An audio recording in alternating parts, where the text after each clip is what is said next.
Hello my green fans and welcome back to the new episode of the Agram series. And here we are, finally on the episode number 5. I'm really sorry that you had to wait so long, but the old PC on the one side didn't cooperate and the new one only arrived closer to the end of the year. And because of such a big gap in between the episodes, I have decided to put a little recap in the beginning, so that we can remind ourselves what we already built in Agram City.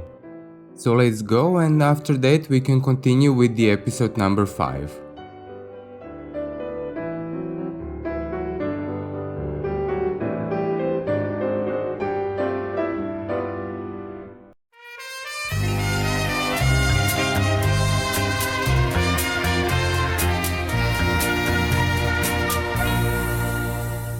Noć kad padne u tvom kraju blještiš, sa u svome sjaju lijep si, ko zvijezdan trak. Ponosna te neću kriti, gdje god ću u svijetu biti, bit ćeš mome srcu drag.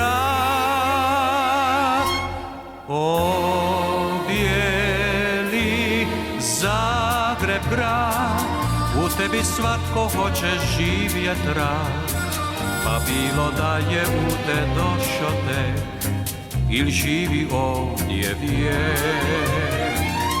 O bijeli Zagreb grad, ti za nas ostati ćeš vječno mlad, jer tvoja mladost to je divan cvijet, što krasi novi svijet.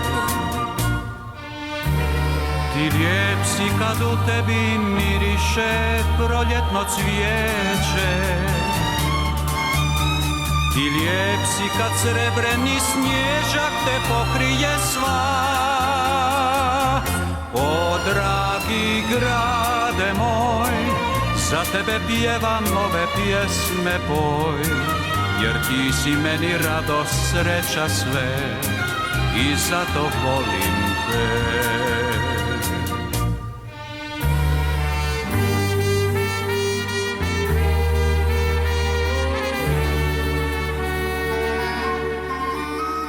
I lijep si kad srebreni snježak te pokrije sva.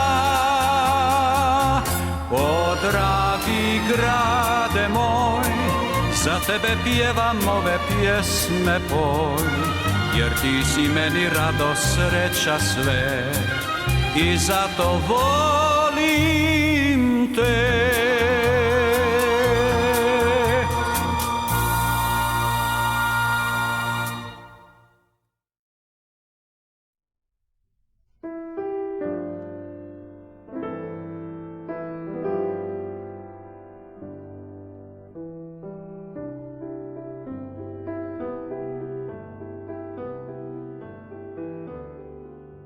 Well, I don't know even where to start with this episode, because it was built over the period of several months, and I started building it in August. At that time I was still playing the game on my laptop, and after some time the game started to be very unresponsive, and I had to stop playing Agram for several months. As I didn't want to stand still, I was trying something new in that period with less assets and less hassle, but even that proven to be challenging on the limiting hardware I had at that moment. During the October, my husband and I decided to take a plunge and started looking at the components that we need to build a new PC.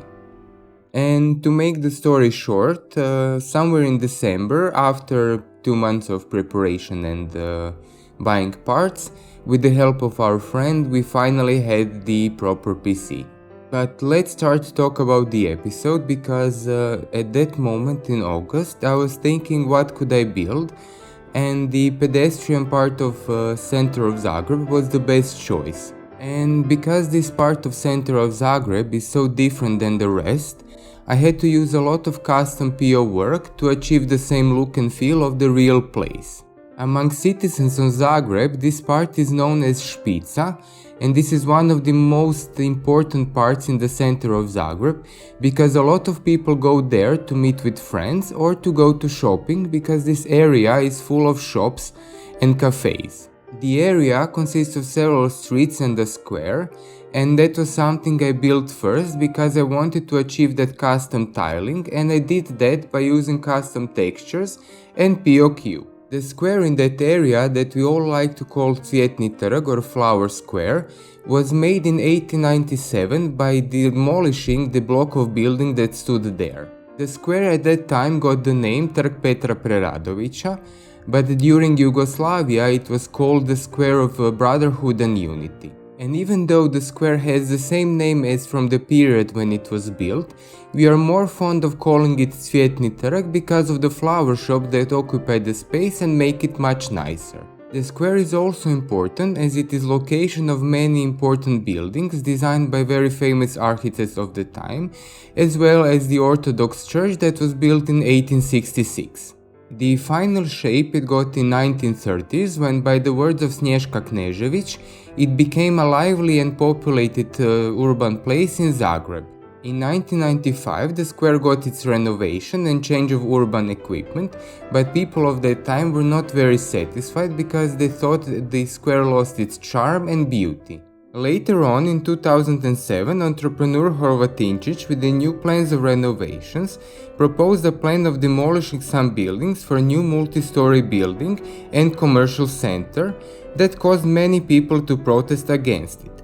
Unfortunately, despite the uproar of people, Centar Cvjetni was built and opened in 2011. By many, that last intervention was maybe the most destructive one that square lived through.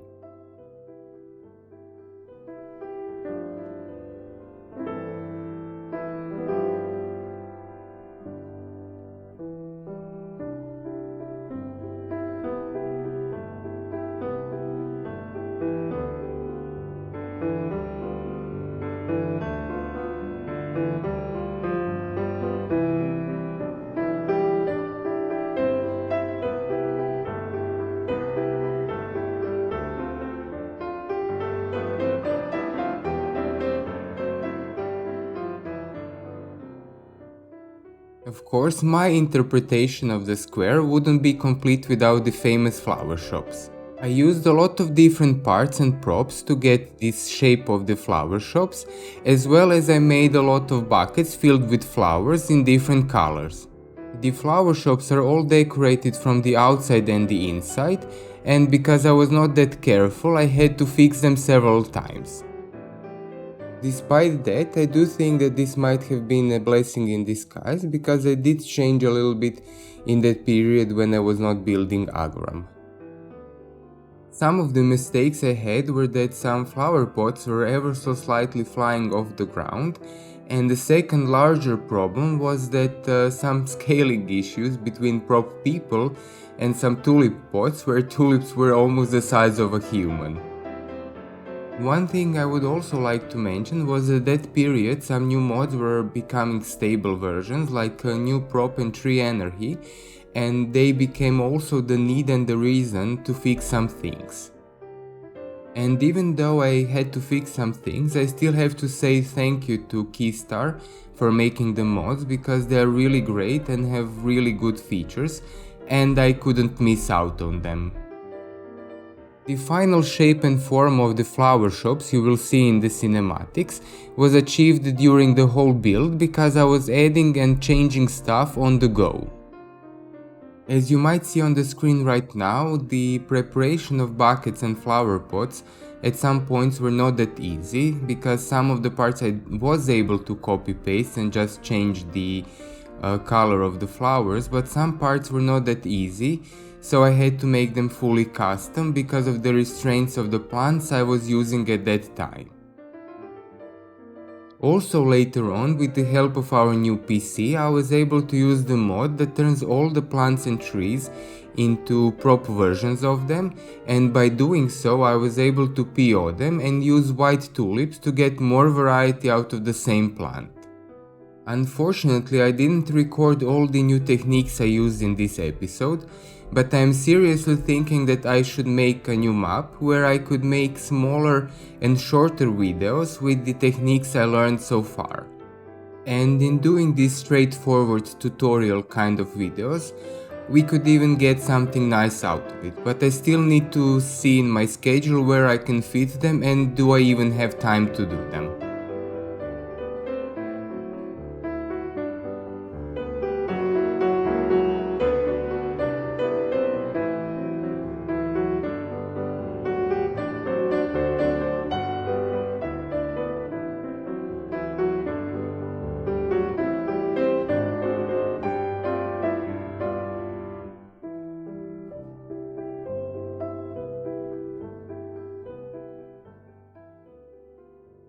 The bluish building that you will see shortly on the screen is the building Napredak, or Progress in English, and it is one of the more important buildings in the center of the Zagreb.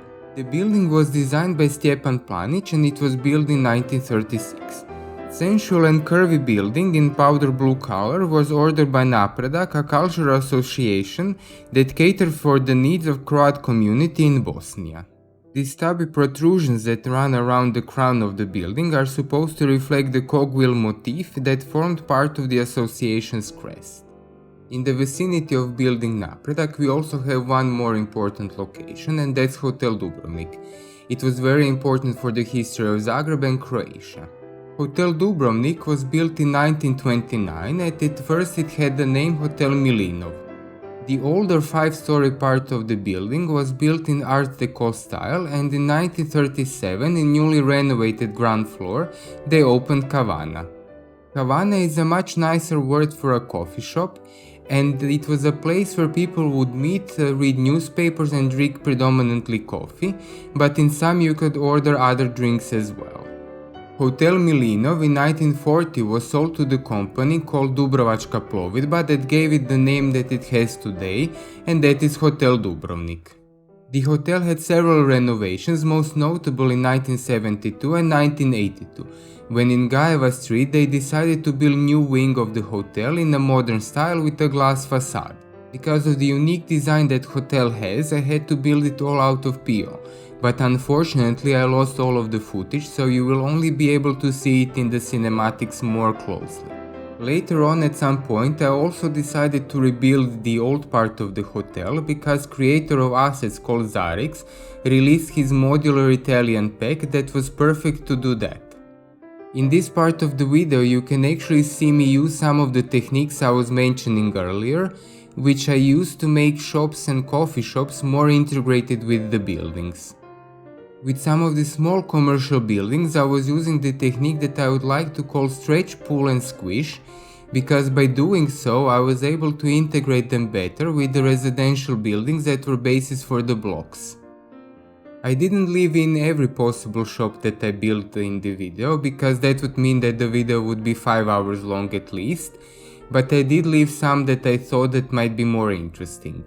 Like for example this Crush candy shop that is located exactly at this corner of this building. Crush is a Croatian food company producing chocolates and candy. It is mostly known for the praline called Bajadera that is also available outside of Croatia in many shops. Bajadera is praline made with soft and creamy nougat made out of almonds between 2 layers of thinner dark chocolate, and it is a favorite among many Croats as a gift or dessert you put out on the table alongside coffee when you have guests. And if you have a chance to buy it, I would highly recommend it, as it is also my favorite as well. And before we go and watch cinematics, I would like to say thank you to all my supporters and all the people that stay with me for this long and waited for the new episode. I must admit that finishing the build was not that hard, but the harder part was editing and recording the voiceover, because I had such a long pause between doing that. It was really a little bit of a pain. For today's cinematics I decided to go with a classical piece by Johann Strauss called Jelačić Marš, and I do think that it fits very well into this episode. The composition was suggested by my husband and I do hope that you will enjoy it. But before I do let you go and watch the cinematics and enjoy the music we chose for today, I really want to say thank you again for all the support and all the nice comments you give me every time on my videos, and for all the people that come and watch every episode I release. And it all means a lot to me, but unfortunately I cannot give you any promises on the time when the new episodes will come, but I can say that I will do my best, because my job is very demanding and the time is always limited. And if you liked what you've seen in this video, you can always leave a like or a comment down below, because I highly appreciate them as well. And every comment and a like also helps us creators to reach more people and more new people as well that might like our content. And if you are a new person on my channel and you liked what you've seen in this video, there is a whole lot more videos that you can watch. And of course, if you want to see even more, you can always subscribe and ring a bell to get notified when I upload my next episodes. And thank you everyone, stay safe and healthy and enjoy the cinematics. Bye!